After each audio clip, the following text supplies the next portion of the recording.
Is Romanticism true love? I wish it were so, but I think it's a little more complicated than that. You see, relationships by nature go through multiple stages. And romanticism is just kind of that first stage, that true love stage, what Wesley and Buttercup talk about, I think, in Princess Bride, because you never see what happens once they finally get together and they have a connected relationship. You only see all that they go through to get to that place. And stage one in a relationship is really what we call being in love.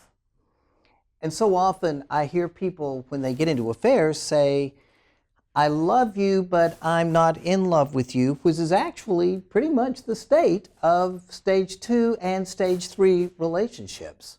That's what mature love moves into.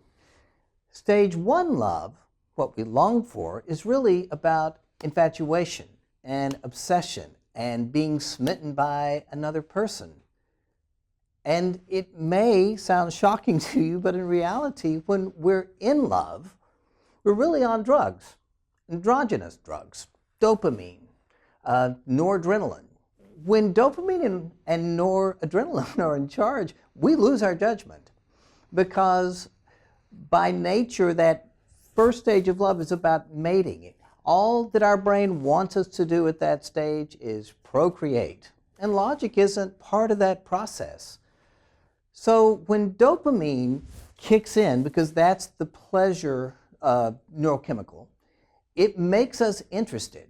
It's part of the addiction reward circuit in the brain. And literally with all that excitement, you keep wanting to come back to get more. As you talk to that person, it is exciting. It is tantalizing. It makes you want to do it again and again to continue to get that excitement. And noradrenaline, that's one of the neurochemicals that really causes us to focus. It captures our attention, and it even dilates our pupils. In fact, I don't know if you've ever noticed this, but try paying attention. But if you're talking to somebody whose pupils are dilated, you're going to be far more engaged with them, because they're kind of giving you a signal that, you know, they're there with you. But if people's pupils are constricted, we have more of a tendency to withdraw from that person. Unfortunately, when dopamine is elevated and we begin to live more out of those neurochemicals and out of that reward circuit, serotonin levels drop. Serotonin is the neurochemical that deals with anxiety and obsession. And so that drop in serotonin level will cause you, in stage 1, to even be more obsessed with the other person. And if you ever remember back in those days, it's just that anxiety that you feel, because the anxiety level goes up. Are they going to call? Are they not going to call? Do they love me? Do they not love me? I mean, it's a wonderful feeling. And it helps me to stay connected and always focused on the other person.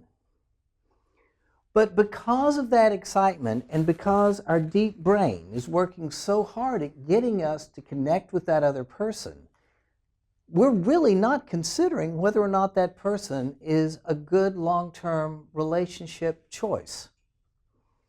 We're more compelled due to that addictive nature. Stage 1 love isn't so much about emotion, that what we say being in love, as it is an addiction. Now, stage 2, where we become dependent on another person, where we're committed, something that's what I would call a reality-based love, is very different. And that feeling of being in love begins to just naturally drop. In stage 2, we begin to have a shared past together, a history. We're working toward common goals, and we're desperately trying to accept each other's flaws. In stage 1, we actually believe maybe we know what it would look like to be with that other person. But you've got to understand that it's about mating, again, not long-term relationship. And so you really don't anticipate. The negatives don't exist in stage 1. All you have is that desire to want to be with the other person. And we think we might be able to imagine what life would look like, but there's no way to anticipate the complexities of a relationship until we actually get into that connected life. And I think the thing I've learned about marriage is that it has one guarantee, which is novelty will wear off. And feelings of being in love will change. As the years go by, youth and beauty, they do fade. And I also think a fact of marriage is your mate will become annoying at times. They will feel like a burden at times. In reality, we probably will even have to parent each other at times. We'll have to accept their past. You know, it's like they're still working out their issues through us. And that causes stage 2 oftentimes to lead to a disillusionment. And if you believe it's about that idealization, that feeling of being in love, then it's not uncommon, obviously, here at Affair Recovery, we've discovered this, for one person to try to recapture that idealization through an affair because they think that's what it's really about.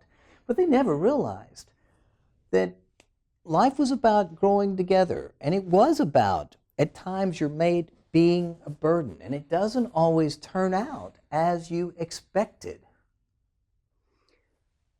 But on the other side of stage 2, as we move through the disillusionment, as we begin to move forward, and I hope learn to love well, we enter stage 3, which to me is the union stage. It's that mature love. It's a love with mutual respect and acceptance of the other person as they are. It's being able to love someone okay as is, good enough just the way they are, as well as hopefully being loved by the other person okay as is, good enough just the way you are. And I find that couples who do recover from infidelity, they often achieve that reality-based love, that marital union that's really about acceptance. And I hope, at least from this little talk here, that you have realistic expectations, because your mate is going to be difficult at times. But there's more, and one of our beliefs is this isn't about trying to recapture where you once were, but it's about building something better and stronger with more, I guess, realistic goals as you go forward.